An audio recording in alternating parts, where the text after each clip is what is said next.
with showing some butterfly drills. These are some things that you can do on your own, as well as if you've got a willing partner that can basically just keep themselves from falling on the ground easily.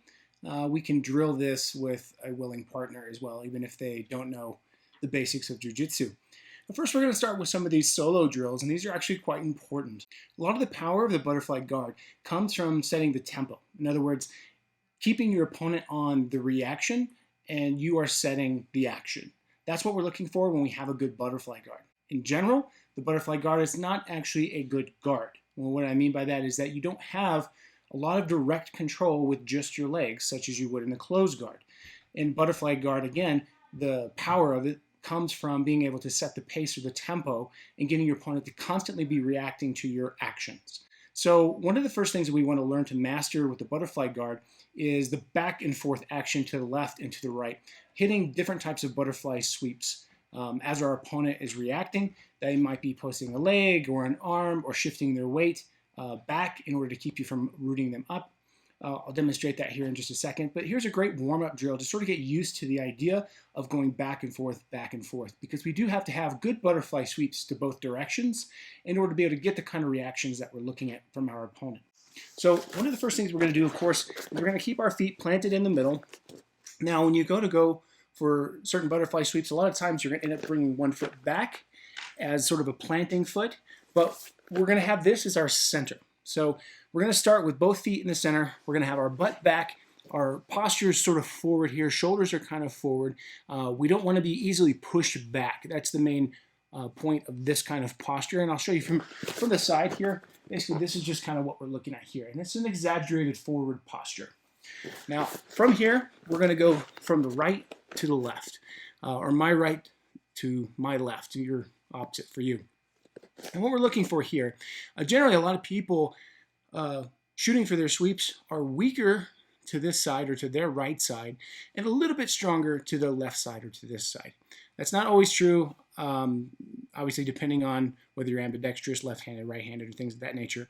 But the main point is whatever is your weak side, that's the side I want you to start with. So if you can get your weak side butterfly sweep to be good enough that you can get a good reaction from your opponent, even if it's not good enough to finish the sweep, then that's really what we're looking for here. So I'm going to begin to my right side, which is my weak side when it comes to my butterfly sweeps. And all I'm going to look to do is pretend as if I'm clinching the head and pinching the elbow on the inside. So I call this the clinch and pinch butterfly sweep. So some people call it the collar tie sweep.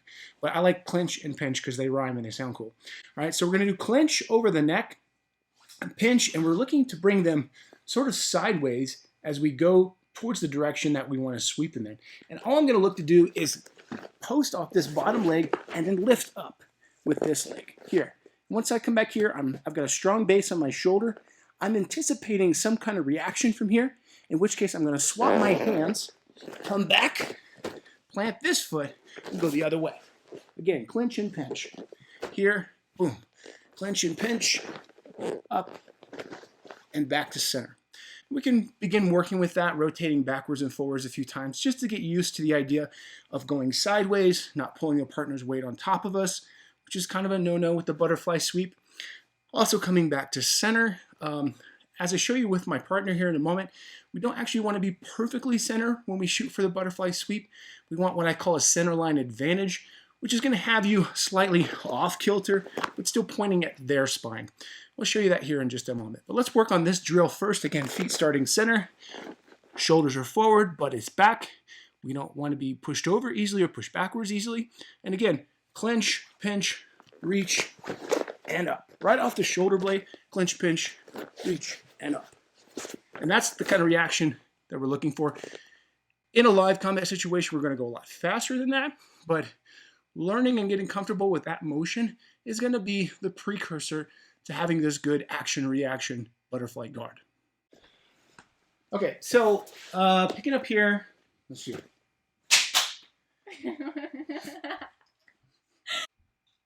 Okay, so picking back up is showing this butterfly drill with a willing partner. I have no idea what's so funny here.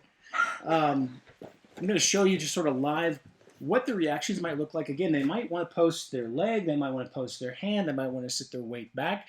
The best thing is just to kind of let your partner do whatever feels natural to them, and you work with them. It's not a full-out drill, unless, of course, you're going with somebody who does know Jiu-Jitsu, has good responses that are going to get their arms broken, things like that.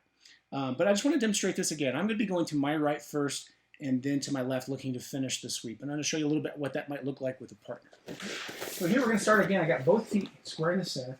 My butt's back, my shoulders are forward, and my partner's going to begin to lean into me a little bit. And all I'm going to look to do is clinch and pinch. And I'll show you from this side. So we're looking again, clinching and then pinching the elbow on the inside. And we want them, I'm trying to take their bodies a little bit sideways and compromise the spine a little bit here. So the clinch here is going to be pretty strong, and so is the pinch, believe it or not. Pinch is very important, obviously, because we don't want them posting their arm. Now, one of the things about the clinch and pinch that's not as good as the normal butterfly sweep, obviously, for one thing, we're not going to have an underhook either finish or starting or finishing. So that's kind of important when it comes to consolidating side control on a successful sweep. The other disadvantage to clinch and pinch is that this pinch of the elbow works really good on it's a fast sweep, but obviously there's not a whole lot of control there, especially not the same as if I had like a sleeve grip and I was really punching the arm through over here. It's not going to be as strong. So when we do the clinch and pinch, it's something we're trying to catch our partners off guard with, but a lot of times it helps us set up better positioning for a more sure butterfly sweep, maybe one with an underhook or a belt grip or something of that nature. So again, clinch, pinch, and I'm going to try and elevate like that. Now she's going to resist this time and just try and prevent herself from getting swept. She knows what's happening. She's just following whatever her body naturally wants to do to try and stop this. Okay, so again, clinch, pinch. She's going to post that arm, and now I'm going to clinch, pinch, and then work the sweep. Now, one of the things that we do here when we're finishing up our sweep, I'm going perfectly sideways on the first attempt, okay? And so I'm going here, and I'm lifting up, and I'm going perfectly sideways to my initial motion or position.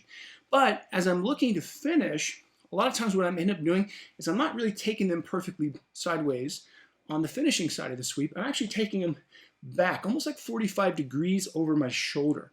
And what that does is it exposes part of their body that can't resist, no matter if they post or not, easily. So as I look to finish here, maybe I'll show you from the back side. So I go to clinch. She's going to post this arm for me, okay? Just rip it out and post it. Good. I'm switching my grips, and I'm going to look to finish, again, kind of at a 45-degree angle this way, rather than perfectly this way. She's a little more vulnerable that way. So a couple times here, I'll just show you what this looks like when we're just kind of going back and forth, nice and smooth. She can post her arm, she can post her knee. All these things are valid responses. So try and post your leg this time if you can. Good. Posting the leg is a really common response on this clinch and pinch, because generally speaking, they don't have time to rip their arm out. The first thing they have available to post with is going to be the leg, which has no tension on it. Another thing that's really common is they'll just try and sit their weight far back. We have answers for that as well. But right now, this is the drill we're working on. Feet start in the center, clinch and pinch, get a reaction, switch grips, and sweep. Notice again, before I'm taking her body back the other way, I'm already switching my grips. So if I'm going this way, starting off, I'm clinching here, I'm pinching here. Before I switch my body and bring her back, I'm switching my grips and then bringing her body. This allows me more control over her spine to kind of bring her back to where I want to be. Allows me to position my hips and then finish that sweep strong on the other side. Okay, so now I'm going to show you a different kind of sweep, a different kind of setup that we might look to start a lot of our butterfly attacks from. Obviously, this works in the gi and without the gi, actually. Without the gi, we're just looking for a 2-on-1 grip. In the gi, what we're ultimately looking for is a 2-on-1 grip that might start, let's say, same side hand. And I eventually want to graduate to this seam right here behind the tricep, right above the elbow. Is kind of what the grip I'm looking for. And I'm just going to grip all 4 fingers around there. And what I want to do is shove this arm through here. So now from here, I can pinch on the hand and pull on the tricep, and I can control her body with one arm. So my 2-on-1 is really not 2-on-1 anymore. It's a 1-on-1, but it's still as strong as a 2-on-1. Obviously, you can only do this in the gi. Without the gi, we're going to be looking for any kind of standard 2-on-1 where we're inside here, which is generally what I prefer, but here and here can work just as well. So whatever your opponent will allow you to have or whatever it is you're able to fight for, that's what we're looking for on these types of setups. So the first thing we want is a grip. The second thing we want is the hip. All right, so we're going to get a grip, boom. And then we want to get a foot on the hip, boom. Now, once we get a foot on the hip, climbing up the arm for that good 2-on-1 like I showed you becomes a little bit easier. And that's why I say your first priority really is just a single kind of grip. The other advantage this provides for us is this foot now, once it's in the hip, it becomes really difficult for her to remove. Plus, I'm controlling one of her hands. So there's really no way for her to control both of my feet. If she were able to control both of my feet, she would control my guard. So when you're starting out with a butterfly guard, understand that your feet are your guard. So if they control both your feet, you're losing, right? At that point, you're really just trying not to get your guard passed. If you're the person attacking, keep that in mind. If you can control both the feet like you would in a Toriando pass or something like that, you're in a really good place. Butterfly guard's not going to go anywhere fast. All right, so first things first, we want the grip. Second thing, foot on the hip. We want the grip, we want the hip, right? Now we're going to graduate our grip just a little bit so we can begin to create some real tension and pull in our partner. I'm going to graduate to here and here, okay? And now I'm going to begin to just stretch her as I lock my leg out on the hip. Once I am able to get this hand underneath the armpit and pinch down, now I can begin to use this hand to post and move. And what I'm wanting to do here is line up my spine with her. I'm actually creating a weak spot for her, and she'll feel this actually as I begin to move this way. She feels a sense of vulnerability that she's going to begin to climb, okay, and trying to match me and circle with me, okay. So I can time this better than she can though. She feels really vulnerable in this kind of spot. Again, I'm really pushing on that hip. I'm pulling on this tricep, exaggerating that stretch as much as I feel comfortable, because the more I do, the more uncomfortable she's going to be. So the basics of the sweep are going to be, again, foot on the hip. I'm going to post and push my body until I can line up with her spine. And all I'm going to look to do is kick here and lift here. That's the easiest part of this sweep. Kick and lift. That's the basics of this sweep.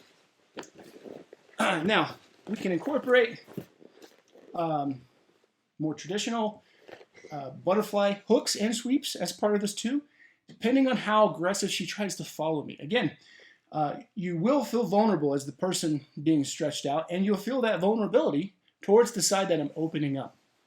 So a lot of people are going to react. The difference is that I'm the one setting the tempo. So as I get a grip, foot on the hip, and I begin to stretch her out, as I circle, I know that she has to react. So I can time this is why I'm the one setting the tempo, that as I lift and move sideways, I can anticipate she's going to have to move and react. As soon as she does react, I'm kicking and lifting, okay? It's like playing Jenga, only you're trying to tear the tower down by finding the strongest brick and removing it. So the second part of this that we can do, depending on how strongly they react and trying to match us as we line our spines and create that vulnerable space on the side of them, is we might end up switching from this foot kicking the knee. We might actually drop the foot that's on the hip and do a normal butterfly sweep. So again, establish the grip, foot on the hip. This is step one and step two.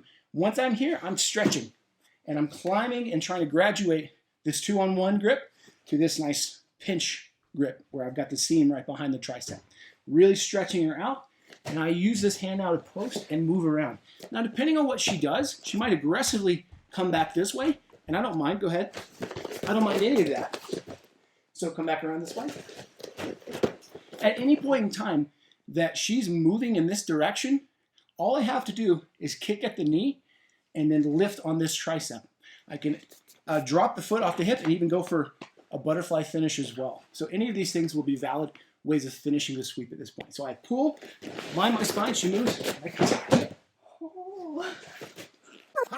So I pull, line my spine, she moves, I come back. Oh. Okay, next, what I'm going to show you here is a follow-up to this sweep. There's actually a couple of them, but the main principle, which is not really intuitive, a lot of times when we finish sweeps, we have this gut reaction immediately to come on top and establish side control or get to mount, to things of that nature. Not bad things at all, but we're going to have our partners in a precarious position as we finish this sweep, and there's an opportunity here to set up some really nice armbar and triangle finishes. So normally, people are going to feel really stretched out. They're not going to quite want to stand all the way up. They feel super vulnerable. They're either going to drop their hips way back, or they're going to base wide like she is right now. It's the most common reaction. Now I get her in this position. I'm going to kick this foot out, and notice how I'm not going to come up into side control once I finish this sweep. So I'm going to tuck here, lift, and as I'm lifting, I'm just bringing this knee through and this foot over the top. Now we've got her in a very precarious situation. Once this foot is over the top, I don't care if she reaches to try and push it over. There's all kinds of transitions from here. But my favorite is to keep the arm behind the armpit. Right? So here I'm going to bring my knee up. I pinch my body in, and I'm just going to close right here over the arm and over the hip. Very strong armbar position. Worst case scenario, I'm still here. I've got the arm back here. She powers into me. I let her happen, and I bring my foot in behind. For a side triangle, again, same armbar finish. Clinching pinch, so I'm here. So. Clinch and pinch. And then. Mm-hmm. Here. Good. There you go. Yeah, it's very good. Again.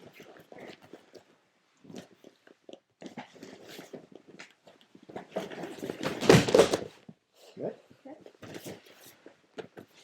Okay.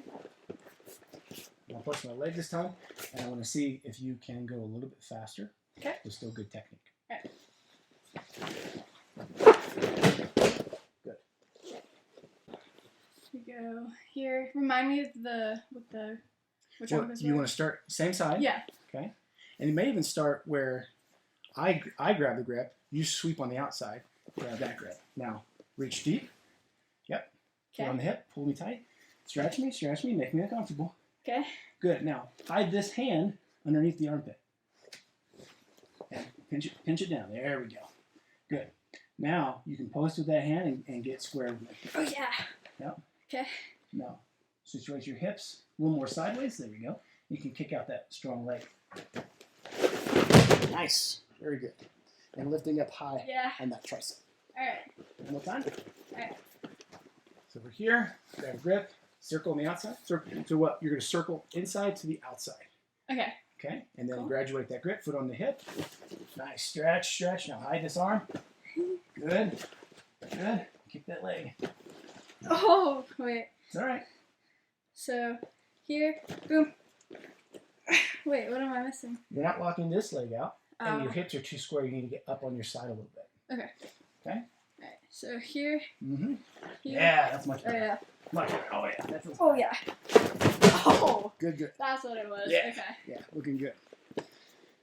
Okay, any questions? Don't think so. Okay, you did good. Thanks. So,